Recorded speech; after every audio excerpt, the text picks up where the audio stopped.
54장이네요. 54장. 누가 한번 읽어주셔야 되겠는데. 네, 제가 읽겠습니다. 네. 잘 감싼 것은 벗겨지지 않으니 자손이 제사를 그치지 않는다. 즉 그렇게 하면 끊임없이 이어진다. 그것을 자신에서 닦으면 그 덕이 참되고 집안에서 닦으면 그 덕이 넉넉해지고 마을에서 닦으면 그 덕이 오래가고 나라에서 닦으면 그 덕이 풍요로워지며 천하에서 닦으면 그 덕이 널리 퍼진다. 그러므로 자신으로서 자신을 보고 집으로서 집을 보고 마을로서 마을을 보고 나라로서 나라를 보며 천하로서 천하를 본다. 내가 어떻게 천하가 그러한 줄 알겠는가? 이 때문이다.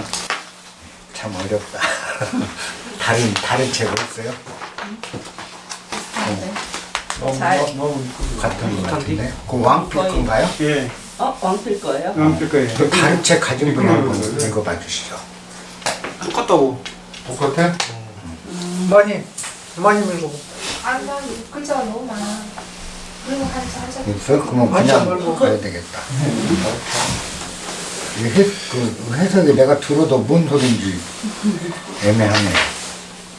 일단 54장은 논어에서 얘기하는 축의급이 나를 미루어 타인을 안다. 나를 미루어서 타인의 마음도 해야 되고 나 자신을 그 상태를 미루어서 타인도 이해한다라는 구절하고 딱 들어맞는 구절이에요. 네, 한번 읽어볼게요. 선건자 불발. 그래서 선건자 잘 세우니는 그게 자기 자신을 잘 이렇게 세운 사람은 불발 뽑히지 않는다. 남이 이렇게 흔든다고 흔들어지지 않는다라는 뜻이고, 선포자 불탈 그랬습니다. 잘 껴안는 자는 모든 걸 잘 포용하고 있는 사람은 불탈, 그 물건들이 거기서 벗어나지를 않는다. 자손 이 제사 불철 그랬습니다. 자손이 이와 같은 도리를 명백히 안다면 그 집안의 제사는 끝이지 않는다. 되게 오래 간다라는 소리입니다.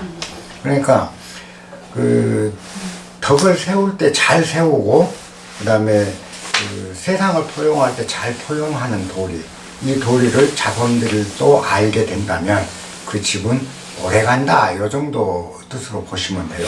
첫 기절이. 그 다음에 이제 수신, 어신 이 말은 수신, 어신, 기덕, 내진 그랬습니다. 이걸 방금 들으니까 자신을 뭐라고 그랬더라?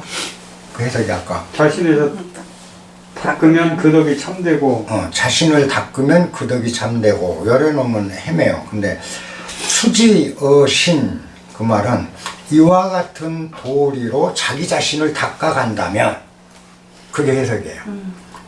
그러니까 모든 것을 근실하게 세우고 모든 것을 근실하게 포용하는 도리로 나를 닦아 나간다면 그 덕이야말로 참될 수 있고, 이러한 도리로 집안을 다스린다면, 그죠?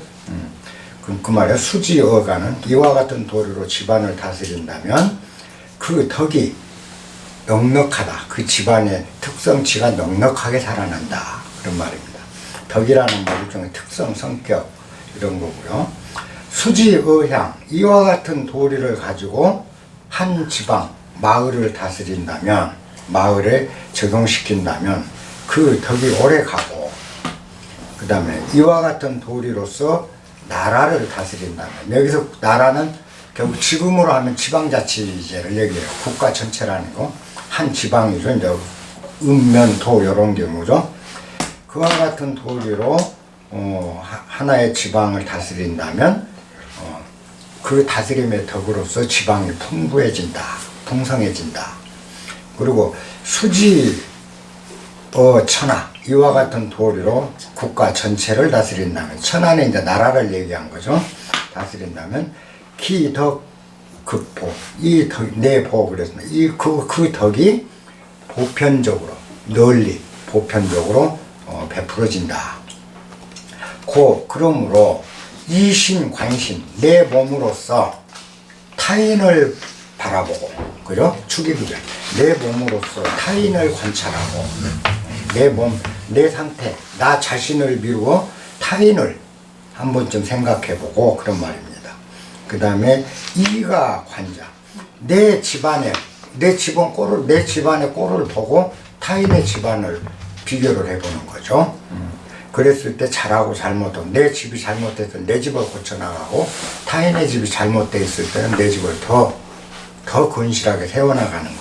그러면 이향, 관향 내 지방, 내가 사는 그 마을을 보고 마을로서 타인의 마을, 다른 마을을 살펴보고 이국, 관국 내 나라 살림으로서 내 지방의 자치로 지방의 살림으로 다른 지방의 살림을 살펴보고 이 천하 관천하 우리나라 상태로서 다른 나라를 바라볼 줄 알아야 된다. 지금 그런 얘기입니다. 그 다음에 하이 지 천하 지 연재 내가 이와 같이 내가 이 천하라는 것이 어떻게 그렇게 돌아가는지를 알겠는가 이와 같은 도리로 미루어서 안다. 지금 이런 얘기입니다. 그러니까 세상 일을 노자가 어찌 알겠는가 자기가 내가 세상 일을 아는 거는 나 자신을 미루어 타인을 보고 내 집을 미루어서 다른 집안을 보고 내 마을을 미루어 다른 마을을 보고 그죠? 내 고장을 미루어 다른 고장을 보고 내 나라를 미루어 타국을 보기 때문에 그렇기 때문에 세상이 돌아가는 것을 다 내가 알게 된 것이다.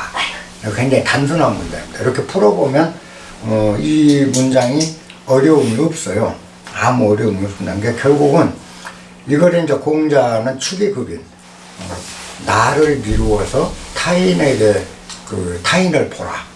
그 말은 뭐냐면 내가 일어서고 싶을 때 남도 일어서고 싶고 내가 출세하고 싶으면 남도 출세하고 싶고 내가 돈 벌고 싶으면 남도 돈 벌고 싶다는 거죠. 그래서 내가 일어서려면 남도 일어서게 하고 내가 돈을 벌 때는 남도 벌게 해주고 그렇잖아요. 이렇게 살아야 세상이 아름다워진다. 이게 나로부터 세상으로 나 작은 데서부터 세상으로 향해 나가는 거죠. 그래서 유교에서 가르치는 수신제가 치국평천이죠. 먼저 나 자신을 다스릴 줄 알고 수신할 줄 알고 그 다음 내 집안을 잘 다스리고 그 다스릴 줄 아는 그 상태에서 이제 마을을 다스리고 그 다음에 마을을 잘 다스린 연후에 국가를 다스려라. 그게 이제 우리가 수신제가 치국평천이죠. 그러니까 내 수신이 안 된 자가 나라부터 다스리려고 그러면 그 나라 꼬라지 망가집니다. 그리고 내 집안 하나 제대로 다스리지 못한 자가 이 사회를 다스리려고 그러면 문제가 오죠. 도덕성이랑 모든 문제가 되거든. 그 다음에 내 고장 하나 제대로 잘 아름답게 꾸리지 못한 자가 국가를 아름답게 꾸리겠다고 해서는 그건 주제넘은 짓이죠. 불가능한 일이거든요. 절대로 불가능합니다. 그래서 언제나 나로부터 세상을 향해 나간다. 우리가 부를 쌓고 또 학문을 하고 정치를 하고 과학을 하고 이런 것들을 다 좋습니다. 무엇을 배우든 하는 건 좋은데 그 하기 전에 제일 먼저 해야 될 게 수신이에요. 먼저 나부터 사람다운 사람이 되고 그 다음에 학문을 하든 예술을 하든 정치를 해야 됩니다. 이건 제가 늘 인문학 강조했던 부분입니다. 그렇게 될 때 올바른 학자가 되고 그죠? 인품이 먼저 갖춰진 다음에 학문을 해야 그 학문이 세상에 유익한 학문이 되는 것이지 나는 개망난인데 학문만 높아지면 그 학문은 세상을 해치는 학문이 됩니다. 그잖아요. 또 예술도 마찬가지죠. 예술이 내가 수신이 되고 내가 훌륭한 인격을 갖춘 후 거기에 예술가로서 예술을 한다면 그 예술이 세상을 아름답게 하는 예술이 됩니다. 그런데 나는 하나도 갖추지 않고 예술한답시고 겉모양만 예술가가 됐을 때 그 예술은 결국 뭐냐, 자기 사리사욕과 사회를 왜곡시키는 예술로 발전하게 되는 거죠. 그래서 언제나 우리가 삶에서 나부터 수신하고 나부터 가꾸는 걸 가장 먼저 해야 된다. 근데 요즘 보면은 참 서글픈 게 어린 아이들한테 사람 되는 도리를 가르치기는 게을리하고 학교 공부, 성적, 그죠? 영어, 초등학교 유치원 때부터 영어는 가르치면서 이 아이가 자라서 일생 동안 사회의 모든 사람과 부딪혀 살아야 되는데 거기에 도덕, 지켜야 될 도리, 양보, 화합, 협조 이건 안 가르친다는 거. 그냥 경쟁에서 이겨라. 그리고 1등 해라. 이것만 가르친다는 거죠. 그러면 이 아이는 일생이 얼마나 힘든 건지 부모가 헤아리지를 못하는 거죠. 1등 하라, 1등 하라, 1등 하는 법만 가르쳤는데 1등이 안 됐을 때 이 아이는 좌절과 절망, 그죠? 그 아이 본인은 굉장히 힘든 거죠. 그 다음에 그 아이가 설사 1등을 해서 계속 잘 됐다 하더라도 자기밖에 모르는 사람이 되죠. 1등에서 자기만 갖는 거예요. 세상과 나눔을 못하는 거죠. 우리가 그러다 보면은 이 세상은 이제 뭐냐, 다툼밖에 없어요. 넘어주는 게 없는 거야. 나오니까 요 대문에 타인능에 그 괴짝 딱 내놨대. 그러잖아요. 내가 잘 살 때 이웃이 굶주리고 있는데 나는 배불러. 그잖아요. 그런데 이웃을 보살피지 않는다면 어떻게 되겠어요? 원한이 사무치죠. 굶는 사람들이 시기와 질투와 미움으로 가득하다는 거죠. 그러면 아무리 부자라도 못 견뎌요. 우리 운조로가 오늘날까지 시대가 바뀌고 이제 뭐 우주선이 우주로 왕복하는데, 그죠? 이런 고택이 지금도 사람들에게 그리움을 주는 이유는 뭐겠느냐는 거죠. 원래 이 집 조상들이 이걸 하셨다는 거죠. 사람이 먼저 잘 됐다는 거죠. 부자고 잘 사는 집이기도 하지만 그 이전에 인간이 돼 있었다는 거예요. 그러니까 내 집에 있는 거 가난한 사람은 아무나 와서 저기서 쌀 갖다 드시라. 누구든지 능히 이걸 자물쇠를 열고 쌀을 가져갈 수 있게끔 베풀었다는 거죠. 이게 지금 시대가 바뀌고 세상이 바뀌었는데 그 아름다운 전통이 이렇게 지금도 고택이 살아있는 거예요. 이런 건 영원히 오래 가는 거죠. 근데 이 도리가 없으면 오래 갈 수가 없어요. 경주의 채부잣집도 보면은 참 그 훌륭한 집안이거든. 그 양반도 덜 타인을 생각했던 거죠. 그러면 요즘 부자와 옛날의 부자들의 차이가 뭐냐는 거죠. 요즘 부자는 나눌 줄 모르잖아요. 그러니까 이제 국가가 나라가 나서서 너 좀 세금 더 내. 가난한 사람들 돕자. 근데 국가가 거두어들여서 이제 넣어주는 식이 되는 거예요. 근데 국가가 안 나서도, 그죠? 나라가 왜 개인 살림을 타치를 하겠어요? 우리 잘못이에요. 다. 나라가 개인의 삶을 왜 타치라고, 개인이 숟가락을 몇 개 가졌는지, 그 집안에 돈이 얼마가 있는지, 나라가 왜 그런 간섭을 하게 됐느냐는 거죠. 해서는 안 될 일을 한 거거든요. 국가는 백성들이 살아가는데 불편이 없이 통치하고 질서만 세우면 되지, 그 개인의 재산에 손을 대서는 안 되는 게 국가가 가져야 될 도리죠. 근데 이런 나눔이 사라져 버리니까 없는 사람 너무 힘들잖아요. 너무 빈부격차가 커져. 내놓으려도 안 내놔. 넘을 줄을 몰라. 왜? 부자들이 다 인간됨을 공부를 안 했다는 거죠. 먼저 돈 버는 법만 배운 거예요. 사람 되는 건 안 가르친 거예요, 부모들이. 그리고 가르쳤다 해도 형식에 지나지 않았다는 거예요. 그거는 인간의 도리지만 더 중요한 건 돈 버는 거야. 사람 됨됨이를 가르치기보다는 출세 위주로 우리가 가르쳤다. 그러니까 이제 그 다음도 남은 나 몰라. 나만 잘 살면 돼. 나만 이기면 돼.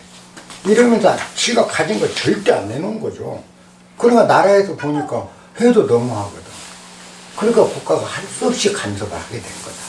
그렇다면 우리가 국가가 개인의 삶을 간섭하게 되는 이 이상한 세태가 왜 왔느냐? 그건 우리 모두에게 있다는 겁니다. 그리고 요거를 우리가 방치하는 한 앞으로 국가의 간섭은 갈수록 커져요. 개인의 삶을 모든 걸 국가가 규제하는 삶으로 들어가 버립니다. 우리가 해야 될 일이 뭐겠어요? 지금도 안 됐다는 거죠. 우리 한 사람 한 사람만이라도 우리 주변에 먼저 사람이 되는 길을 이야기해주고, 먼저 아이들을 기를 때 사람이 되는 것부터 가르쳐주고, 그죠? 이렇게 하면 이게 퍼져나가. 하나씩 나로부터 시작해서 아까 축의급입니다. 나로부터 멀리, 그죠? 퍼져나가면 세상이 점점 아름다워지면 이제 국가가 간섭할 일이 없어요. 그럼 국가는 뭐만 하면 되냐? 외적을 막는 거, 외교하는 거, 그잖아요. 개인 살림에 왜 국가가, 아니 언젠가 그러더라고요. 간통죄다 무슨 이런 걸 국가가 간섭할 일이 아니에요. 개인의 삶입니다. 뭐 성에 관련된 거 이거 국가가 간섭할 일이 아닌 거거든요. 원래가 그잖아요. 참 제가 말을 온순하게 좋은 언어도 사용을 잘 못하겠네. 누가 그래? 국가가 이제 남녀 바람 피는 것마저도 규제하고 요즘 와갖고 음란 사이트 규제하고 하니까 어떤 사람이 글을 하나 탁 던져놨는데 나 그 글을 보면서 비판하는 글인데 그렇던 아주 짤막한 글이에요. 내가 가진 자지 보지를 왜 국가가 간섭하냐? 내 자지마저도 마음대로 못 쓰고 내 보지마저도 나라 승낙받고 써먹어야 되냐? 이런 놈 세상에 왜 왔냐? 이 짧은 글을 올려놨더라고요. 나는 그걸 보면서 뜨악하더라고. 정말 촌천살인이에요. 그잖아요. 우리 개인이 갖고 있는 신체마저도 개인이 국가의 승낙을 받거나 국가의 규제하에 써먹어야 할 정도로 우리 인성이 망가졌다는 거예요. 그 무엇이 문제냐? 왜 국가가 그런 것까지 간섭을 하게 됐냐? 아니 내가 갖고 있는 자질을 내 마음대로 못하게 나라에서 규제한다는 거 웃기는 거잖아요. 개가 다니는데 개가 헐레 붙는 거를 사람이 간섭한 게 아니거든요. 그잖아요. 자연현상이야. 그러면 우리가 그걸 잘못 쓰고 있기 때문에 국가가 도저히 안 된다 하니까 한 거거든. 그렇다면 우리가 무엇이 잘못됐냐는 거죠. 사람 인성이 잘못됐다. 그잖아요. 근데 인성이 어디서부터 잘못됐냐는 거죠. 우리 부모들, 우리부터 잘못된 거죠. 먼저 자식들한테 그런 걸 시켜서 인간이 먼저 되고 그 다음에 무엇이 되고 싶은 게 되라. 그래서 이처럼 되는 게 선권이라는 겁니다. 잘 세워지는 거죠. 그 다음에 선포, 모든 걸 잘 쌓아놔서 이탈되지 않게 하는 거. 그냥 이 이상이 없어요. 이렇게 되고 우리 자손들이 잘 세워지고 잘 감싸할 수 있는 자식으로만 큰다면 대대손손 평화로워요. 제사가 안 끊긴다. 오래 간다는 뜻이거든. 되도록 나라가. 근데 우리가 그걸 못했다. 이 도리로, 요런 도리로 나를 수신하고 내 집안을 다스리고, 그죠? 우리 고을을 다스리고, 그 다음에 나라를 다스려 간다면 그런 사람들이 나를 다스려야 되는 거죠. 그렇게 된다면 세상 금방 바뀌어요. 우리가 안 바뀌는 건 세상이 안 바뀐다, 나만 바뀐다고 세상이 다 바뀌겠느냐 할 때마다 저는 우리가 패배주의에 완전히 쌓여있다. 지금 안 되면 대물련 6대 7대 후에라도 그렇게 되는 세상을 만들자라고 가는 자가 훌륭하고 강단 있고 강한 사람인지, 내 대에 도저히 우리 시대에는 안 되니까 내 혼자 바뀐다 해서 세상 안 바뀌니까 난 몰라, 나도 안 할 거야. 이거 패배주의거든요. 근데 진짜 패배주의를 모르는 사람은 뭐냐, 100년 후에 그렇게 되더라도 난 절망하지 않고 그 길을 가겠다. 이런 사람은 패배를 몰라요. 우리는 전부 패배주의에 젖었어. 그래서 지금 할 수 있는 일인데도 남들은 안 하는데 나만 하니까 손해 갔거든. 그잖아요. 이게 우리가 패배주의에 젖어 있다라는 거죠. 1000년 후에라도 세상이 바뀐다면 그 일을 하겠다. 그건 뭐야, 패배를 모르는 사람이거든요. 정말 그 사람 강한 사람이죠. 1000년 후에라도 해야 된다면 하겠다. 그러면 우리가 이 도리만 알면, 그죠? 이런 도리만 알면 1000년 후에 이루어지더라도 안 이루어진 것보다는 훌륭한 사회가 된다면 지금 씨를 뿌려가야 된다. 우리가 해야 될 일이. 그래서 여러분들께서 이제 노자도 그런 지금 이야기를 하는 겁니다. 왜 노자 시대의 노자가 지금 우리가 딱 들으면 그래 하는 이 도리가 있는 얘기를 노자 시대에 했는데 지금 우리가 이루면서 똑같이 감명을 받느냐라는 거죠. 노자 시대도 그랬다는 거죠. 그때도 발자였던 거죠. 노자도 그래서 한탄한 거고. 노자가 그때 사회에서도 선권을 제대로 안 했다. 그리고 나를 미루어서 타인을 보지 않았다. 이런 도리로 나를 수신하지 않았다. 그러니까 노자가 그렇게 수신해야 오래 가고 평화로운 세상이 온다는 걸 가르쳤을 거 아닙니까? 그때 잘 되고 있었으면 가르칠 일이 없었죠. 그럼 그때부터 지금까지도 세상은 안 바꾸고 똑같이 이런 말대로 있다라는 건 누구 잘못이라는 거죠. 우리가 패배주의에 젖어 있었던 거예요. 남들이 안 하는데 나 혼자 한다고 되겠나? 노자 시대도 말세였는데 지금 그거 고치겠다고 우리가 나선다고 되겠나? 하는 이 패배주의가 세상을 고치는 작업을 영원히 안 해버리고 못하게 하는 거예요. 근데 우리가 이걸 알면 지금 우리만이라도 하나 해야 된다. 나부터 해야 된다. 그래서 내 주변부터 알려주고 또 권해주고 이끌어주고 이렇게 하면서 먼저 사람 되는 교육, 이걸 해야 된다. 제가 자주 인문학 때 얘기했습니다만 맨 처음 철들자마자 제가 배웠던 거는 딱 내 기억에도 가장 첫 교육이 집안에서 첫 교육이 뭐였는가를 생각해 봤어요. 근데 우리 가친께서 그 하신 말씀이 쇠소응대, 맨 처음에 가르친 게 저한테 가르쳤던 게 쇠소응대법을 가르친 거예요. 집안에 쇠, 물 뿌리고, 소, 청소하는 거, 그죠? 물 뿌리고 청소하는 방법, 마당 쓰는 방법 가르쳐 주신 거예요. 그 다음에 응대, 손님이 오면 아버지 친구가 왔을 때는 어떻게 대할 것, 그죠? 그 다음에 친척이 왔을 때 어떻게 할 것, 응대법이죠. 쇠소응대, 이걸 먼저 가르치고 그 다음에 진퇴, 나아가고 들어가는 진퇴지절을 가르쳤어요. 쇠소응대 진퇴, 딱 요게 첫 교육이었더라고요. 그러니까 아버지 친구가 오셔서 사랑방에 딱 있으면 불러요. 와서 인사하거라. 그러면 우리가 아버지 사랑방에 가죠. 아버지 친구분이 있으면 옷청 다 먼지 털고 들어가서 손 다 세수하고 그냥 마당에 있다가 그냥 못 들어갔어요. 안 씻고 가. 세수하고 들어가서 큰절 딱 드리고 그 앞에 잠시 물 붓고 앉아서 일어나서 이제 나가라 할 때까지. 그러면 그 어른이 덕담도 해주시고 이랬고, 친척들이 왔을 때 친척들을 대하는 방법, 그죠? 나보다 어린 동생들이 왔을 때, 많은 사람이 왔을 때, 남자분이 왔을 때, 여자분이 왔을 때 각각 예법이 다 달랐어요. 그럼 그 예법대로 항상 가서 그렇게 인사를 하는 거죠. 그리고 이제 진퇴, 나가고 들어가는 거. 방 안으로 들어올 때는 반드시 몸을 반쯤 비틀어서 들어오고, 나갈 때는 엉덩이부터 나가고, 문은 소리 나지 않게 닫을 것. 이런 것부터 이제 가르쳐서 나가고 들어간 진퇴법을 가르쳐요. 그리고 나설 때와 안 나설 때, 이것도 진퇴잖아요.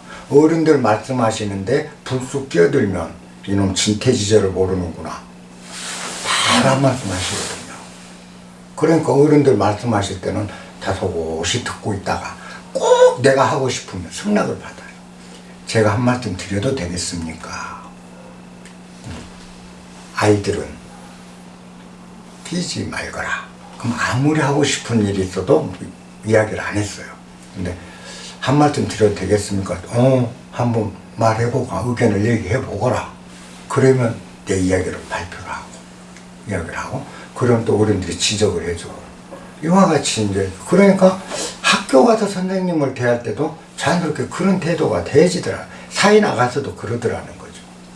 그래서 제가 어른이 됐어요. 어른이 돼서 공직 생활을 하는데 직장 생활을 하는데 한 번은 정말 그 부서 중에서 최고 그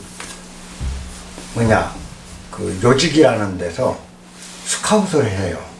그래서 제가 그 부서에 들어갔습니다. 그때 부서장이 첫 마디가 내가 왜 자네를 우리 부서로 스카웃한 줄 알아? 물어요. 잘 모르겠습니다. 그랬더니 자네 고향이 광주제.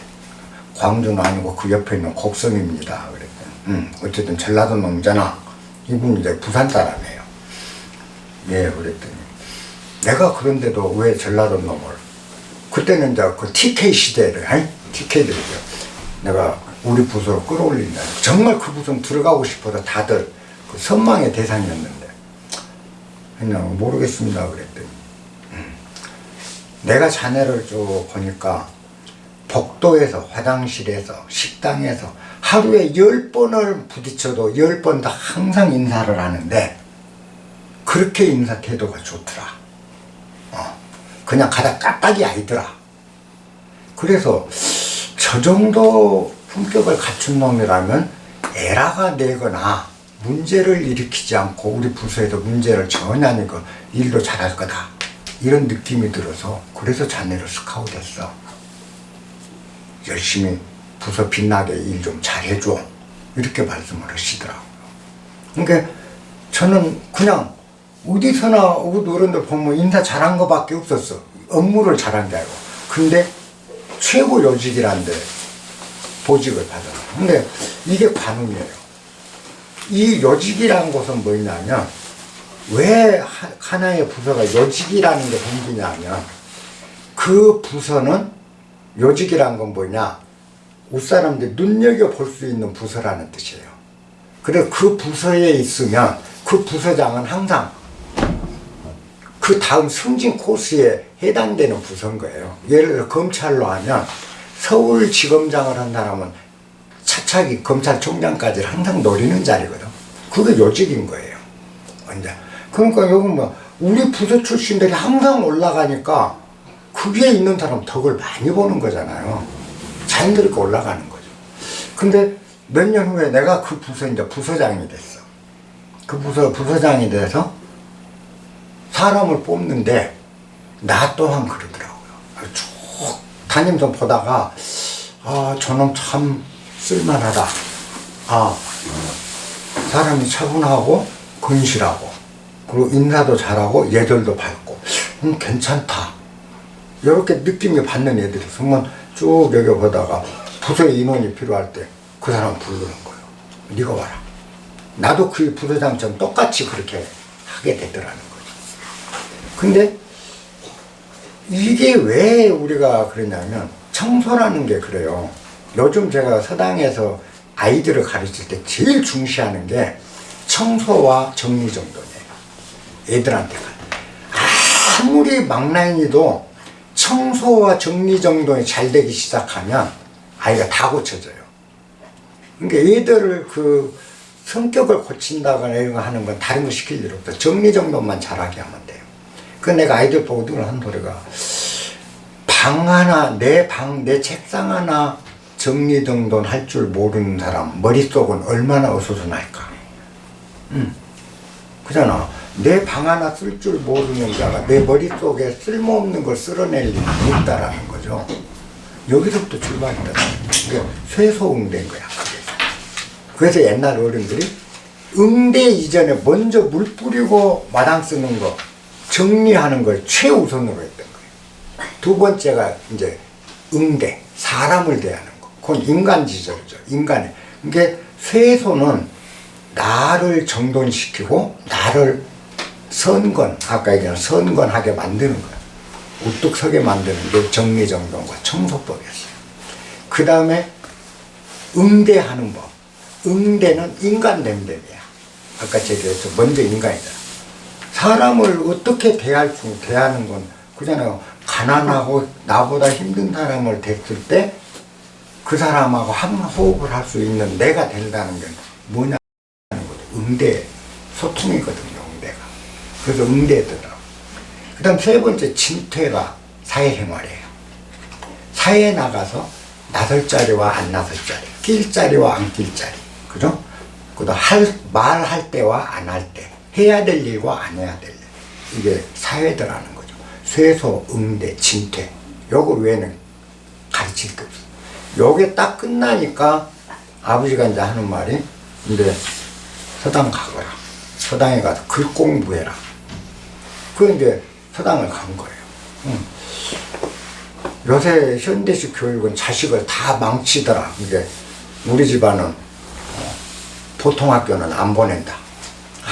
초등학교 안 보내고 그냥 서당에서 공부해라. 저는 초등학교를 4학년 때 들어갔어요. 어떤 마음이 드는지 내 동창 친구들 다 4학년 됐는데 그때 아버지가 요새 신식교육도 받아야 될란 것 같더라. 학교 가거라. 그래 학교로 갔거든요.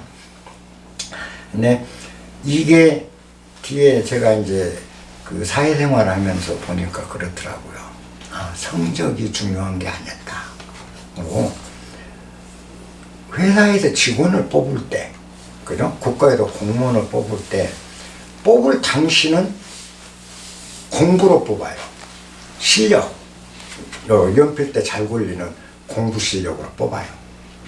근데 이 사람 딱 입사를 회사에 들어가잖아요. 회사에 딱 입사한 후에 이 사람이 잘 승진을 하냐, 잘 커나가냐 못 가냐는 이 공부 실력이 아니더라고. 사장이 봤을 때, 저놈 참 쓸만하다. 이걸 제일 먼저 보더라는 거죠. 저놈 실력이 탁월해도 인간이 더러우면 절대 안 올려주더라는 거죠. 공직도 마찬가지입니다. 안 그래요? 여러분들이 사장이라면 인간성 개떡 같은데 실력은 있어.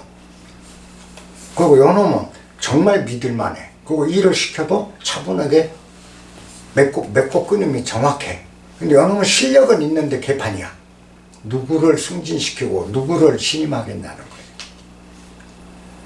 회사 들어갈 때는 전체를 놓고 누가 누군지 모르는 상태니까 공부 실력으로만 그 평가를 할 수밖에 없지만 일단 입사 후에부터는 인간성이 가장 먼저더라는 거죠. 누가 개차반을 중용을 하겠느냐 이걸 생각해 보면 내 자식 어떻게 길러야 되겠다, 내 후배들한테 어떻게 권해줘야겠다, 답이 딱 나와 불잖아요. 그죠? 그런데도 이 평범한 걸 자기가 직장 생활을 하고 직장에서 일을 하고 이렇게 살아가면서도 자식 교육할 때 놓치더라는 거죠. 이 평범한 도리를. 우리가 사는 이 삶의 지혜는 멀리 있는 게 아니에요. 제일 가까운 데 있어요. 항상 나한테 있는 거예요. 그 내가 그런 마음이라면 내가 인간 참 못돼 먹은 사람 그러면서 실력 있는 사람 안 좋아한다면 남도 그럴 거라는 건 능히 알 수 있는 일이잖아요. 나를 미루어 보면. 그렇다면 내 자식을 어찌 길러야 되겠다는 건 금방 답이 나와잖아. 그런데도 요즘 보면은 학교도 선생님한테 자식이 혼났다고 가서 선생님 멱살을 잡아. 이 어처구니 없는 일이 벌어져요. 그걸 보고 자란 아이가 나중엔 자기밖에는 모를 거라는 거죠. 자기밖에. 선생 목살도 잡아도 아무렇지도 않아. 부모가 선생님을.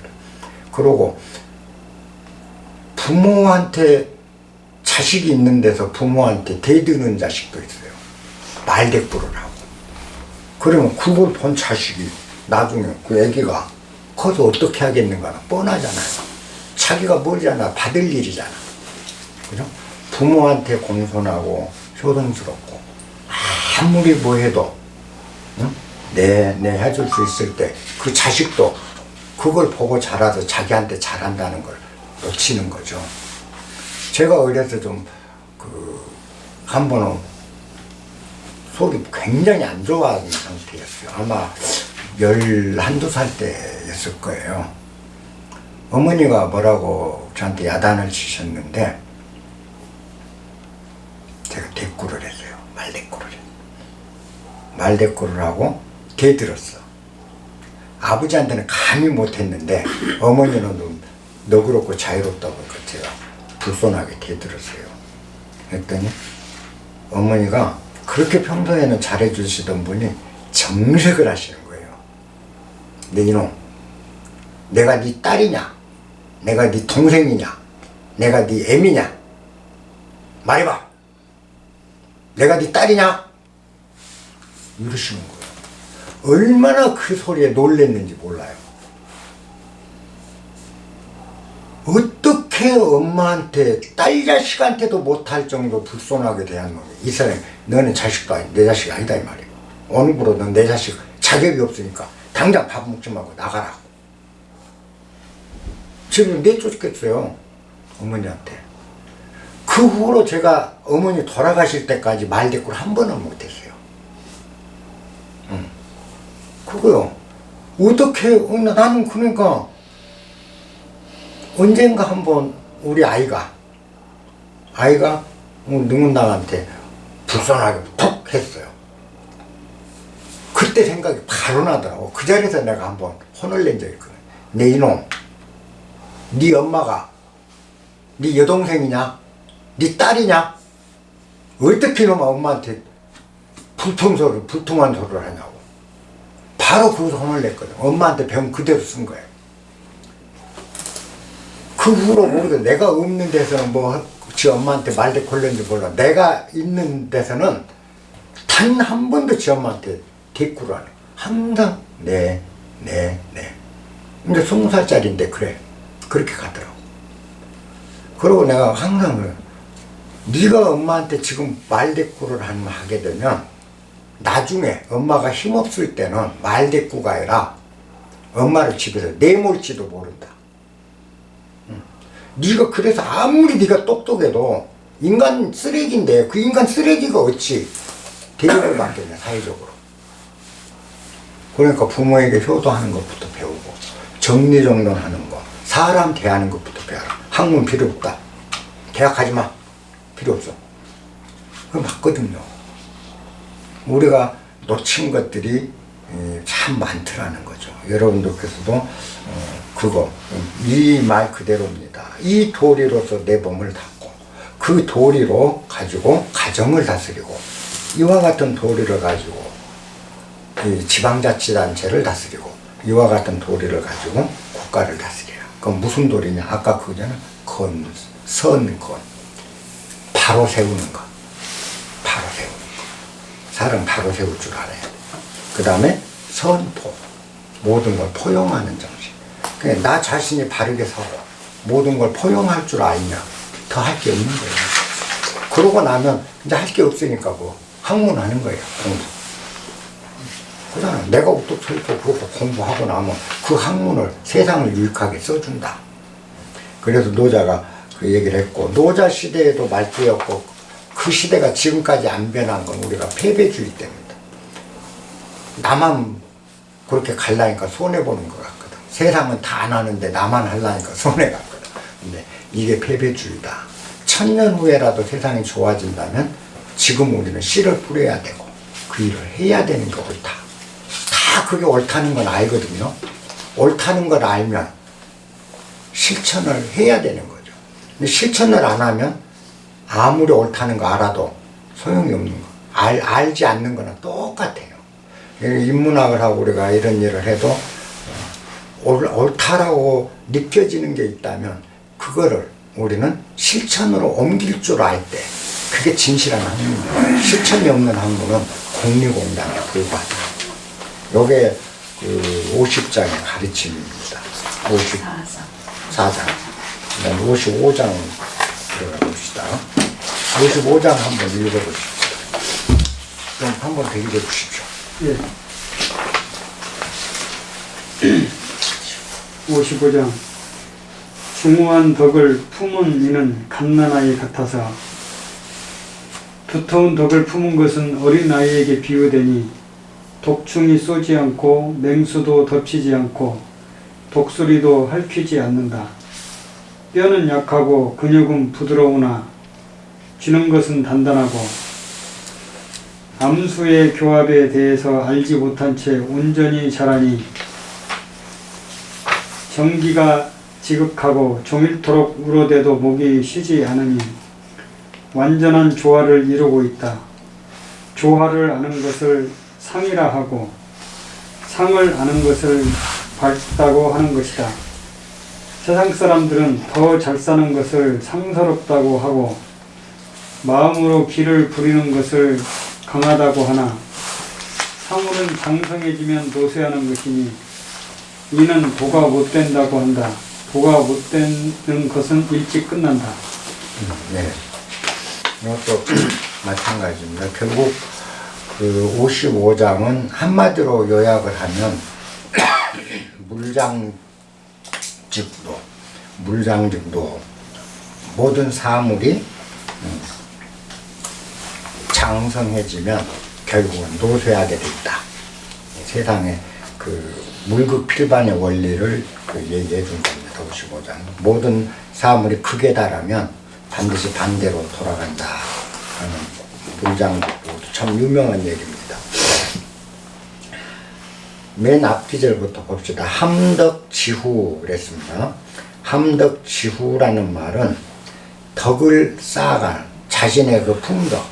덕이라고 할 때 우리가 덕이라는 거는 결국 자기의 개성, 특성을 얘기한다고 보시면 돼요. 그게 덕입니다. 이게 덕 그러면 뭔가 있는 것 같지만 내가 나로서의 덕, 특성.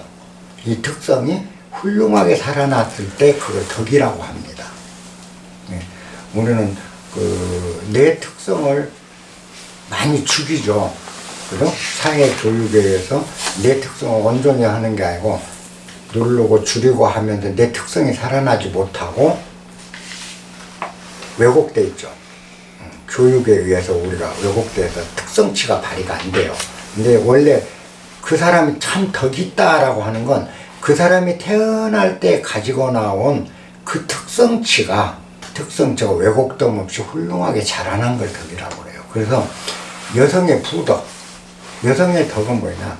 여성은 태어날 때 남성과 달리 태어나잖아요. 남성은 뭐냐면 동적이고 욱하고 그죠? 뭐든지 대장로로 달라고 그러고 요게 남자들 특성치잖아요. 여성의 특성치는 그거보다는 수용, 모든 걸 넉넉하게 품을 줄 아는 수용력이 굉장히 뛰어납니다. 여성들이. 그 다음에 감성도 뛰어나고요. 그죠? 남자들처럼 잘난 척 하지 않고 잘난 척 하는 걸 봐도 빙글에 웃으면서 품어줘요. 그 여성들의 특성치거든. 그러면 여성의 특성치가 최대 살아날 때 여성다움이라고 그러죠. 그걸 부덕이라고 그러죠. 남자가 남자의 특성치가 잘 살아날 때 그걸 뭐라고 그럽니까? 남자가 갖고 있는 장부의 덕이 되는 거죠. 근데 덕이라는 말은 우리가 뭐 인심 좋고 후하고 이게 덕이 아니에요. 자기 특성, 본연의 특성이 잘 살아나. 근데 여성이 남자와 같이 돼버리면 특성치가 사라져 버리는 거죠. 덕이 없는 거죠. 남자가 여성화 돼버리면 덕이 없는 거죠. 남자의 덕이 없는 거죠. 덕이라는 말을 어렵게 생각하지 말고 하나의 특성이다라고 보면 돼요. 그리고 우리는 특성 그러면은 요즘 얘기하는 개성 이렇게 생각해요. 근데 개성이란 말이 특성 맞습니다. 원래는. 근데 지금 우리가 쓰는 개성과 원래 언어가 갖고 있는 개성의 의미가 많이 달라요. 지금 개성은 개인이 갖고 있는 성격, 특성 이걸 개성이라고 해요. 그게 덕입니다. 원래 덕이에요. 근데 이 개성이 뭐냐면 남과 달리 뭔지 모르게 남은 독특하게 남과 달리 탁 우뚝 서버리는 이런 걸 뛰어남을 개성으로 지금 착각을 하는 건데 그 사람 본연의 성품, 태어날 때 갖고 있는 성품 있어. 사람마다 달라요. 그잖아요. 그게 잘 살아나는 걸 덕이라고 한다 하면 돼요. 그래서 여기 이제 함덕지후라는 건 그런 자기 특성치를 잘 쌓아 올려서 두텁게 쌓아 올린다. 잘 쌓는다는 것. 두텁게 쌓아간다는 것은 비어적자. 마치 깨벗은 아이와 같다. 깨대 벗은 옷 홀랑 벗은 아이를 적자라고 붉을 적자. 빨개숭이. 벌거숭이 아이와 같다. 옷을 아직 입을 줄 모르는 아이가. 그래서 덕을 자기의 특성을 잘 쌓아서 두터이 쌓아간다는 것은 비유하자면 어린아이와 같이 되는 것이다. 어린아이 비슷해지는 것이다 라고 했어요. 우리가 보면 어린아이는 사회적으로 아직 교육을 안 받고 사회적 때가 안 묻은 상태에서 자기가 태어난 천성 그대로 성품 그게 가장 명확하게 드러나고 있어요. 그 아이는 그 아이의 덕이 우리가 갖고 있는 우리의 덕이 가장 잘 세상에 빛을 낼 때는 우리가 애기였을 때 거예요. 그죠? 어떤 것도 없어. 그러니까 아이들은 다 천사 같잖아요. 그리고 어떤 아이를 봐도 이쁘잖아요. 그럼 그 아이만의 이쁨이 있잖아요. 그죠? 요놈은 여러해서 이쁘고 요놈은 여러해서 이쁘고 깐난애기들 보면 그래. 그게 왜 그럴까요? 왜 다 이쁠까? 천사 같을까? 그건 그 아이의 덕이 제대로 살아있기 때문에 그래요. 근데 우리가 교육에 의해서 그 죽이기도 하고 누르기도 하고 또 성공해야 돼 1등 해야 돼 이러면서 그 천진난만한 덕성이 왜곡이 되고죠. 1등 하기 위한 남하고 싸우고 이겨야 되고 나밖에 모르는 이건 덕이 아니라 악덕으로 바뀌어버린 거죠. 그래서 이제 그 얘기예요. 진짜 자기를 잘 닦아서 자기 품성이 제대로 되살아난 사람은 비유하자면 어린아이의 그 천진난만한 어린아이의 덕과 같이 찬란한 것이다. 이런 얘기입니다. 그래서 독충도 불비하고 독충도 쏘지 않고 맹수도 불구하고 맹수도 핥히지 않고 그 다음에 확조는 이 발톱이 센 새입니다. 발톱이 그 독수리나 그 매 같은 발톱을 가진 발톱 가진 새들도 그걸로 핥히질 않는다. 요거는 결국 뭐냐면 덕이 있는 사람은 적이 없다라는 뜻이에요. 그잖아요. 아이들은 우리가 보면은 물론 이제 그건 다른 경우도 있고 하지만은 대부분 그 갓난 애기들이 이렇게 갓난 애들을 개가 와서 물어뜯거나 아주 갓난 애기는 그러질 않아요. 맹수들도 갓난 애기는 안 채가요. 그 왜냐하면 적이가 없거든. 아이들이 갖고 있는 맹수에 대한 적대감이 또 두려움이 이런 게 없다고요. 어릴 때는. 그러니까 그런 것들을 또 피해줘요. 예를 들어서 그 우리 어려서 보면은 소가 골목을 이렇게 지나가다가 어린 아이들이 있으면 소가 비켜갔거든요. 그리고 소가 끈을 풀고 동네길을 막 질주를 할 때 사람들이 막 도망가고 피해요. 근데 이 가랭이 밑에 아주 터져갖고 있는 대여섯 달짜리 애기들이 어쩔 줄 모르고 주저앉아서 울면 소가 달리다가도 이렇게 비켜가요. 그런 경우를 많이 봤어요, 저는. 그게 왜냐면 적대감이 없다는 거는 맹수들도 적대감이 없는 동물은 잘 안 해쳐요. 꼭 배가 고파서 정말 배가 고파서 잡아먹어야 돼. 지가 살아야 될 경우 외에는 해치지 않는 게 그 어린 동물들이에요. 그러니까 요즘 그 가끔 가다 유튜브에 보면 아프리카 그 맹수들 동물의 세계 이걸 보면은 그 양, 그죠? 그 염소 같은 요 동물 그 새끼 막 까놔갖고 일어서 비척비척 하는데 사자떼가 그 공격을 하니까 엄마도 뭐 다 도망가는데 얘가 비척거리고 있어. 근데 보니까 어떤 그 사자 한 마리가 와서 그거는 잡아먹는 게 아니고 핥아주더라고요. 다 핥아주고 있어. 그 아직 엄마 그 양수가 묻어있어, 끈끈하게. 근데 사자가 그걸 핥아주고 나중에 그걸 입으로 이렇게 물고 한쪽 그늘에다 갖다 놓고 사흘 동안을 지키고 있더라고. 사흘 동안. 그래갖고 나중에 엄마가 저기 오는데 엄마를 잡아먹는 게 아니고, 그러니까 이제 그 댓글들도 그래. 이게 사자냐 성인이냐 하고 써졌어. 근데 이게 저는 이해가 가요. 그 사자도 갓 태어난 새끼를 봤을 때는 자기 새끼 생각이 나는 거예요.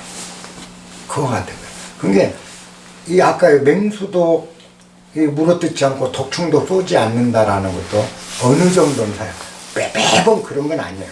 쥐가 정말 배고프면 잡아먹어야죠. 근데 그렇지 않은 상황에서는 오히려 보호를 한다는 거죠. 그 특성치가 있을 때. 그렇듯이 우리가 자기 덕이 확실해진 사람은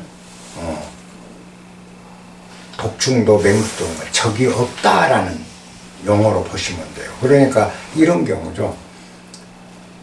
정치가인이 정치를 하는데 이분이 정말 덕이 있는 분이야.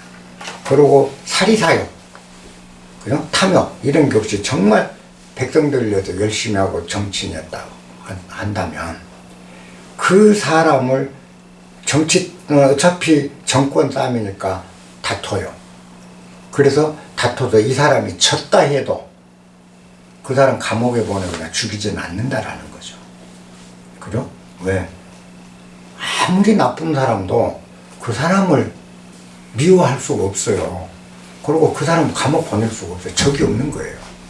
일시적으로 정쟁에서 적대감이 있어도 인간적인 적대는 안 갖는 거죠. 근데 이게 사람의 근본이 잘못돼 있어. 그리고 항상 장난질하고 자기 사리사욕이 너무 강해. 이런 사람은 뭐죠? 반드시 뒤에 대통령을 했을지라도 처벌을 받잖아요. 그잖아요. 근데 그렇지 않은 사람은 아무도 건들 수가 없는 거죠. 이게 적이 없다라는. 아까 독충 같은 사람 많잖아요. 그리고 호랑이 같은 사람 많잖아요. 독수리 같은 놈들 많잖아요. 핥혀. 근데 정말 덕이 확실하게 서 있는 사람은 어떤 사람도 그 사람을 해치지를 못해요. 그래서 인자무적이라고 그랬죠. 옛날. 어진 사람은 적이 없다. 인자무적이다. 다른 사람 적이 10명이라면 그 사람 한두 명에 불과해요. 덕이 클수록 적이 적어져요.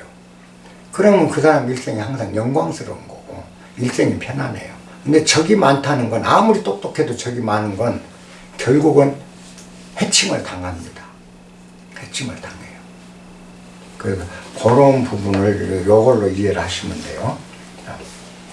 그래서 자 근골 그죠? 골약 근유 골이 뼈가 약하고 근육도 부드럽지만 그죠? 악구 쥐는 힘이 강하고 아이들은 몸도 부들부들하고 뼈도 약하지만 애들은 꽉 쥐는 힘이 강하고 그 말입니다. 쥐는 힘이 강하다. 그 말은 우리도 마찬가지죠. 이 덕이 있고 인덕이 있는 사람들은 어진 사람들은 평소에 보면 항상 부드러워요. 그잖아요. 부드러운 아이 같아요. 그 근골이 약한 듯한 표현이죠. 예를 들어 우리가 보면 그 마하트마 간디 같은 경우죠. 그냥 약하기 짝이 없는 사람이에요. 그잖아요. 약하고 그 다음에 무저항주의. 그래서 저쪽이 심하게 막 오는데도 싸움을 않겠다. 그죠? 그 무저항으로 대하잖아요. 영국이 그렇게 그 인도를 그 식민지로 이렇게 했는데도 핍박을 하고 하는데도 부채를 갚자. 영국 부채를 갚자 하고 영국하고 싸우는 게 아니라 영국에 돈을 갖다 줘보자고 그러고 집에 앉아서 혼자 물레 돌렸잖아요. 이렇게 약하다고요. 그치만 영국이 가장 무서운 사람은 누구냐는 거죠. 간디였잖아요. 인도의 그 많은 독립운동가들 수많은 사람보다 간디 하나를 제일 무서워했거든. 영국이. 그건 뭐냐. 근골이 약하지만 움켜쥐는 힘은 강하다. 거기에 비유되는 거예요. 그래서 인자무적이라. 우리가 잘못 알고 있어요. 강한 것이 이긴 거라고 자꾸 우리는 착각하는데 안 그래요. 진짜는 덕이에요. 덕과 어짐. 그리고 인간됨. 이게 가장 강해요. 그래서 그런 상태이기 때문에 간디 하나를 어찌 해보지 못하는 거예요.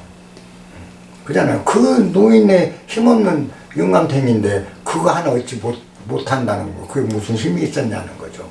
간디의 위대성이 뭐예요? 무저항이잖아요. 저항 안 한다. 근데 우리는 뭐죠? 싸우고 확 덤비고 머리 쳐박는 짓거리 먼저 하잖아요. 그래서 약한 거예요. 진짜 강한 자는 싸움을 안 해요. 그 다음에 어린아이는 또 어린아이 같다 했는데 그 아까 덕이 훌륭한 사람은 그처럼 어린아이처럼 유약해 보이지만 강하기 그지없다. 미지 빈모지합. 그래서 빈은 새끼뱀 암말, 암컷 말을 빈이라고 암컷 수컷 말을 무라고 합니다. 빈모 건데 빈모. 그러면 빈모 그러면 암수를 얘기한 거죠. 암수에 성교하는 거, 교합, 그죠? 암수가 성교하는 거를 어린아이는 알지 못한다. 알지 못하지만 그 다음에 최작은 발기를 한다. 자지가 선다. 어린아이들은 암수를 몰라요. 남녀를 모르고 남녀 간의 성교라는 것 자체도 모르는데 어린아이들 푹 자고 아침에 일어날 때 고추 만져보면 고추가 빳빳이 서 있다. 그건 맞아. 근데 남녀 지정을 모르는데도 고추가 쓰고 있는 것은 그 말이에요. 쓰고 있는 것은 그 정기가 지극하기 때문이다. 그 얘기입니다. 밑에가 이제 정지지약이에요. 자, 근골이 약하지만 움켜쥐는 힘이 강하다. 아이들이. 그와 같이 덕이 충실한 사람은 보면 근골이 약해 보이지만 강하게 짝이 없다. 그래서 아무도 해치지 못할 정도 강한 힘을 가진 거다. 그 다음 이 아이들이 암수 간의 사이를 모르는데도 아침에 고추가 서는 것과 마찬가지로 덕이 충분히 쌓인 사람은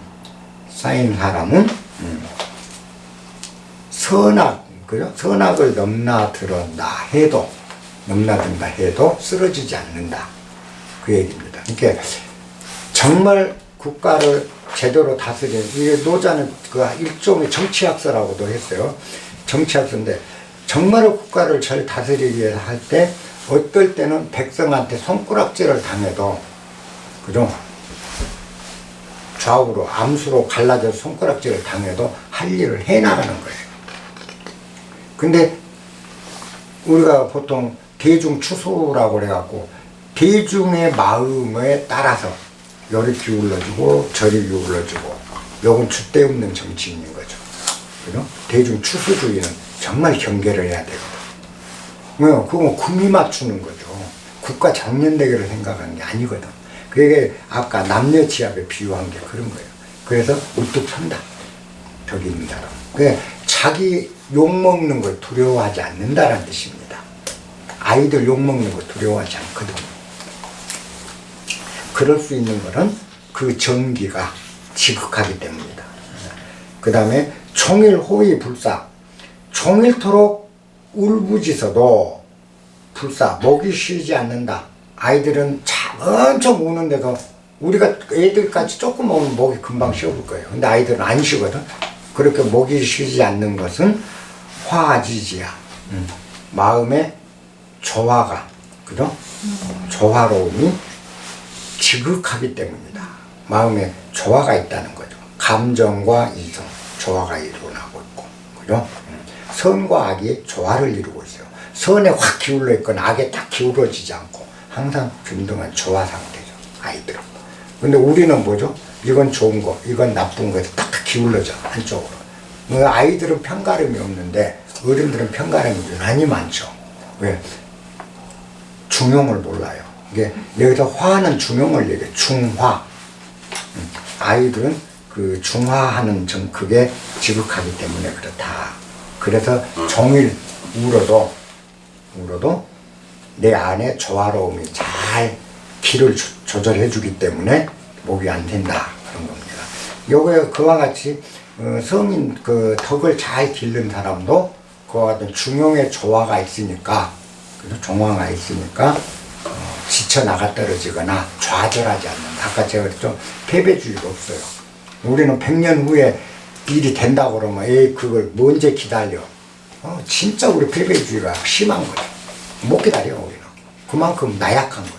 근데 정말 덕 있는 사람은 1000년 후에 될지라도 간다. 그런 정신이기 때문에 목이 쉬지 않는 것과 같다. 지화왈상 그랬습니다. 이 중화의 도리를 아는 것을 상이라 한다. 이 상이라는 건 뭐냐? 상은 항상함이다. 이게 이 중용의 도리를 아는 것이야말로 가장 중요한 일상이 되는 것이다. 그 말입니다. 그게 일상이야. 중용의 도리가 일상이 돼야 된다는 뜻이에요. 그러면 우리가 항상 일상적으로 그렇게 되면 변함없으니까 영원히 항상함이 이루어지는 거죠. 항상함이라는 거. 그렇게 확보되는 거예요. 중용만이 우리로 하여금 평상과 같은 중용만이 우리를 일상으로 이끌어주는 거예요. 언제나 그러함으로.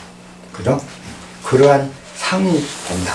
이 상이란 영원함이니까 영원함이라는 거는 영원하다는 말 외에 하루하루의 삶인 일상도 상입니다. 그래서 영원과 일상은 둘이 아닌 거예요. 내 조화가 중용의 도가 일상화되면 그 사람은 한결같으면 영원히 한결같아. 그게 상이에요. 그걸 얘기한 거예요. 지화왈상. 그 다음에 지상왈명. 그렇게 해서 내가 그죠? 덕을 쌓는 게 어린아이처럼 그렇게 자기 덕을 잘 쌓는 게 일상화되면 그죠? 일상적으로 그게 이루어지면 그 말이죠. 그 일상이 되면 그걸 발라서 우리가 밝은 사람이라고 한다. 훌륭한 사람, 밝은 사람은 일상화할 수 있을 때다. 자, 그런데 사람들은 이제 이거 그런데 익생왈상 보통 사람들은 삶의 보탬이 되는 거, 생활의 보탬이 되는 거를 상서로운 조짐, 상서로운 거 길상이다 생각한다. 자기 생활에 도움이 되는 거를 그게야말로 좋은 거라고만 생각한다. 그러면서 심사기왈강 마음으로 기운을 쓰는 것. 그래, 마음이 기운 쓰는 데 가 있는 걸 일러 강이라고 한다. 강한 것이라고 한다. 근데 보통 사람들은 뭐냐면 자기 인격을 닦아 나가는 것도 중요한데 그게 내 생활에 도움이 안 되면 도움이 안 되면 내 덕은 집어치워 버린다는 거죠. 그리고 생활이 도움이 된다면 도둑질이라도 하는 거예요. 그죠? 보통 사람. 그게 뭐냐? 익생왈상. 내 생활에 도움이 되면 그게 최고다라는 의식이 사람들한테는 있다. 그 다음에 그렇기 때문에 마음속으로 기운 쓰는 것만을 강한 것이라고 착각한다. 그런 얘기예요. 힘쓰는 것, 강하게 밀어붙인 것만이 최고라고 생각한다. 그렇게 생각하는데 물장즉로 모든 만물은 장성하면 반드시 노쇠하게 되어 있으니 도가 아니다. 강한 것은 도가 아니다. 그 말입니다. 위지부도야. 도가 아니다. 도가 아닌 것은 결코 오래 가지 못한다. 머지않아 깨진다. 그런 얘기입니다. 그래서 우리가 알고 있는 내 생활하는데 생활에 도움이 되는 것이 그게 상서로우며 좋은 거라고만 생각하면서 강한 것에 강한 힘을 쓰려고 마음을 쓰고 기운을 쓰는 삶, 요거를 사람들은 추구하는데 그것은 물장즉로 모든 사물이 성장하고 건장해지면 그 다음에 노쇠하게 마련이기 때문에 그렇게 강함과 상서로움만을 추구하는 것은 결국 내리막길로 가기 위한 단서가 전초전이라요. 내리막길로 머지않아 가게 된다는 거예요. 그렇기 때문에 그건 도가 아니기 때문에 내리막으로 간다. 도는 뭐죠? 도는 만물은 장성했다가 노쇠하고 노쇠해서 소멸되고 그 다음에 다시 태어나고 우리가 끊임없이 순환하는 게 도잖아요. 그렇기 때문에 내가 잘 될 때도 있지만 내려막길도 있는 게 도라는 거. 그러면 내가 성공할 때도 있지만 실패할 때도 있는 것이 도예요. 그게 진리고 진실인 거야, 삶에. 근데 성공만이 최고고 내려간 걸 수용할 줄 몰라요. 그냥 성공을 수용하면서 왜 내리막길에 실패는 수용을 못하느냐는 거죠. 그러니까 우리는 항상 불행과 행복의 반쪽. 인생을 살 때 언제나 반은 행복하고 반은 불행한 거예요. 근데 이게 도임을 안 거예요. 물장죽도 모든 만물이 크게 성장하면 반드시 노쇠하는 게 도다는 거예요. 이 원리를 알면 성공도 도고 실패도 도다는 걸 아니까 이제는 실패도 자연스럽게 내가 실패했구나. 뭐 실패했으면 또 한번 다른 걸 해보지 뭐. 그때 성공하고도 돼. 하고 그 자연스럽게 마음 편하게 받아들이니까 우리가 성공해도 좋고 실패해도 좋고 그러면 인생은 다 좋은 거예요. 근데 이걸 못 받아들이는 마음에서는 어떤 게 구하냐. 성공하면 좋고 실패하면 나쁘고 인생은 좋고 나쁘고 좋고 반은 좋고 반은 항상 나빠. 그래서 성인의 삶은 언제나 평탄하고 언제나 대도인데 소인의 삶은 언제나 기울어진 길이다. 그죠? 언제나 대도가 못 되는 게 그거예요. 우리가 그 불교에서도 수행해서 깨달음에 이르면 고가 없어진다. 그잖아요. 왜 깨달으면 고가 없어질까요? 고통이 왜 없을까? 그거는 깨닫는다는 건 뭐죠? 이 진리가 그렇다는 걸 아는 게 깨달음이잖아요. 그죠? 물장죽으로 물극필반 이 도리를 아는 게 깨달음이라. 그걸 알기 때문에 이전에는 요 내려막길은 고통이라고 생각했던 고통이 사라져버리는 거예요. 그냥 고통 없잖아요, 이제. 성공해도 좋고, 실패해도 좋고, 그죠? 죽어도 좋고, 살아도 좋고. 왜? 죽는 것이 끝이 아니란 걸 아니까. 다시 돌아오잖아요, 우리가 항상. 그러면 우리가 그 다시 돌아온다는 걸 어떻게 압니까?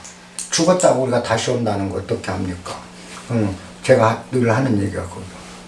니는 맨날 그걸 보면서도 모르노. 밤이 가면 낮이 오고, 낮이 가면 밤이 오고, 언제나 오고 가지 않느냐. 봄이 오면, 겨울이 가고, 그잖아요. 또 가을이 오면 여름이 가고, 그 다음에 다시 봄으로 돌아오고, 언제나 돌고 돌아오지 않더냐. 그잖아요. 또, 추위가 가면 더위가 오고, 근데 요것뿐이냐. 해가 가면 달 뜨고. 이 모든 만물이 늘 오고 가고 하는 순환이 되고 있는 이 자연의 진실한 모습을 보면서 인간도 자연물의 하나인데 인간이라도 돌지 않을 수가 있겠느냐. 그래서 돌고 도는 거. 그러니까 죽는 것도 여기서는 죽는 거예요. 인간계에서. 근데 뭐죠? 이쪽 세상이 여기서 죽어. 죽으면 이쪽 세상은 죽은 게 뭐가 돼요? 여기서는 죽는데 여기서는 탄생이잖아요. 그잖아요. 탄생이잖아요. 근데 죽음이 곧 탄생임을 아니까 생사가 없는 거예요.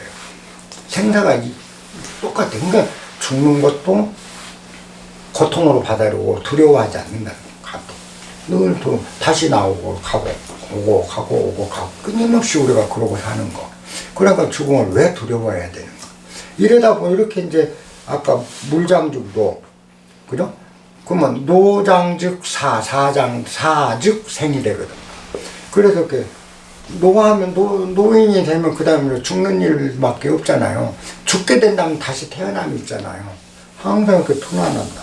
그러니까 늙은 것도 기분 좋게 받아들여. 나는 왜 이렇게 늙을까? 필요 없어. 그 다음에 저 같은 경우는 가끔 그런 생각이, 나 개인에게는 가끔 그래요. 죽을 때 기분은 어떨까? 내가 죽어가는 모습, 죽어갈 때 가만히 한번 느껴본다. 숨이 막 가빠오고, 이젠 숨이 잘 안 쉬어지고, 정신이 아득해질 거고, 이런 걸 상상을 해보는 거야. 그러면서, 할 수 있다면 빨리 그것도 한번 체험해보고 싶다. 느껴보고 싶다. 이런 마음이 들어. 우리가 죽음도 기대되는 순간이거든요, 사실은. 죽어갈 때 내가 죽는 모습을 차근차근 살펴보는 거, 느끼는 거, 몸으로. 숨이 가빠진다, 안 쉬어진다, 몸이 점점 굳어지고 말이 안 나오는 상태가 걸릴 것이고 정신이 아득해질 거고, 그런 과정을 내가 가만히 죽어가면서 느낀다는 것도 굉장히 신나는 일일 거라고. 그러고 나서 이쪽에서 딱 태어난 때도 태어나는 것도 느껴보라는 거죠. 우리가 살아있는 정신으로 깨어있어서. 근데 겁을 먹고 꼭 해보고 거기다 그냥 진통제 주사 놓고 막 엎치락뒤치락 병원에서 하고 호흡기 들이대고 하면 아마 정신사나워갖고 그걸 느끼지도 못할 거예요. 그 나는 내가 죽을 때는 절대 그 짓거리 못하게 할 거예요. 나 가만히 누워. 나 편안하게 누워서 내가 일일이 모든 걸 체험하고 내 몸으로 느끼고 갈 수 있도록 어떤 병원의 의사들도 들어오지 말라고 그래. 난 진짜 그럴 거예요. 왜? 신나잖아요. 죽으면 그것도 기대해보면. 우리가 일생에 언제 그걸 체험해봐요. 이래 되면 죽음도 사실은 별게 아닌 거예요. 그래서 요게 도는 거 아까 물장죽 노가 도다. 그런데 자, 이와 같이 강하기만 한 거는 도가 아니기 때문에 도가 아닌 것은 오래 갈 수 없다. 요걸로 이제 끝을 맺는다. 요게 이제 55장이네요. 결국 그 노자는 우리가 해석에서 항상 오류가 있다 보니까 노자가 어려워요. 지금 제가 그 일러준 해석이 맞습니다.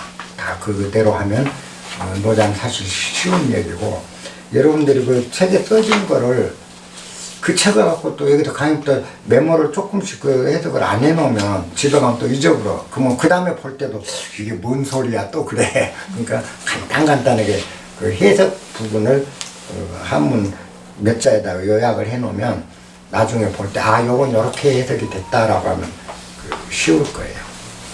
질문 있습니까? 네. 맨 마지막 다시 한 번만 위자부도라는 게 이는 도가 못 된다고 한다. 이걸 선생님 다리 말씀을 해주셨는데, 물장죽도 예. 그리고 위지부도. 자 만물은 장성하면 곧 노쇠해지게 마련이니 위지 부도 이 물장 건장한 것만은 건장함을 추구하는 것은 도라고 할 수가 없다. 위지 부도 도라고 할 수가 없다. 아, 건장한 것만을 추구하는 것은 물장은 도가 아니다는 거죠. 물장하고 도까지가 가려야 되는 거예요. 그런데 사람들 아까 했잖아요. 삶의 보탬이 되는 것만, 보탬이 되는 건 삶이 성장하는 거잖아요. 잘 사는 거. 그죠? 삶의 보탬이 돼 삶이 잘 살게 되는 거. 그러면 우리가 잘 산다는 게 개념인데, 노자가 얘기한 잘 사는 게 뭐냐는 거죠. 여러분들은 잘 산다는 게 뭐겠어요? 돈 많고, 그죠? 권력도 좀 있고, 명예도 좀 있고, 요걸 잘 산다고 착각하잖아요. 근데 이건 잘 사는 게 아니라 물장입니다. 그죠? 만물이 크게 성장하고 있는 물장이에요. 잘 사는 거는 그거 없어도 잘 사는 사람 많아요. 그죠? 우리 그 성자들의 삶 보면 예수님 같은 경우는 돈도 없었어요. 그때 당시 명예도 없었고요. 권력도 없었어요. 그래도 예수님 보고 못 살았다고 하는 사람은 없어요. 부처님은 거지 생활했어요. 아무것도 없어요. 근데 부처 보고 못 살았다고 하는 사람은 없어. 그러니까 이게 뭐냐, 익생. 우리는 삶에 도움이 되는 것을 잘 산다고 생각해요. 그게 잘 사는 거라고. 근데 삶에 도움이 되는 게 아까 뭐였어요? 명예, 돈. 많이 붙여놓은 거잖아요. 많이 갖다 붙여놓으면 잘 산다. 이게 익생이잖아요. 그것들은 다 물장일 뿐이라는 거죠. 물장. 근데 이 물장은 반드시 노쇠한 게 도기 때문에, 노쇠해지는 게 돌이기 때문에, 그죠? 이 물장 자체는 부도라는 거죠. 익생은 삶에 갖다 붙이는 거, 그 다음에 기운 쓰는 거, 이런 것들은 다 도와 어긋나는 거다. 그래서 도가 아니기 때문에 이러한 것들은 오래 못 간다. 실제 오래 못 가잖아요. 우리 그거 많이 보잖아요. 주변에. 부자가 3대 못 간다는 얘기 많아요. 그죠? 근데 부자가 3대 넘게 10대도 갈 수 있잖아요. 할머니 여기 지금 몇 대째죠? 옛날 그 집 어른들부터. 그 수십 대죠? 몇 대 져잖아. 부자 3대 더 가요. 우리 진양반이 9대 일막 등기. 그래요. 봐, 9대 10대. 그러면 근데 우리 속담에 부자가 3대 못 간다고 그러거든. 그건 물장이기 때문에. 입생을 추구했기 때문에.